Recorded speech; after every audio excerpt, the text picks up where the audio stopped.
আমি প্রতিবন্ধী একটা ছেলে, কোনো কাজ করতে পারি না, একমাত্র অটো আর সিএনজি চালানো ছাড়া।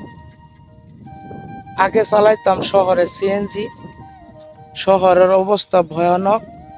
চলে আসছিলাম বাড়ি, ধার বর্গা কইরা কিছু টাকা মিলাইয়া একটা গাড়ি কিনছিলাম, অটো।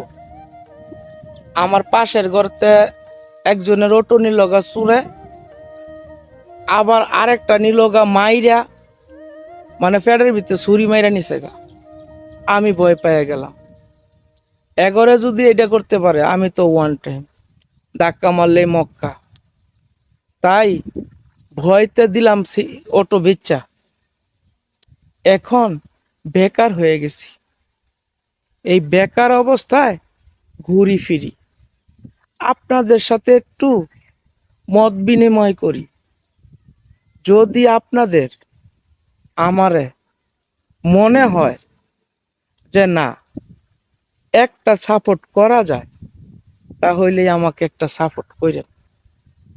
না না না, আপনার ইচ্ছার বিরুদ্ধে না, যদি মনে হয় আমারে একটু সাপোর্ট করেন, একটু আপনাদের সহযোগিতার হাতটা বাড়ায় দেন। ধন্যবাদ।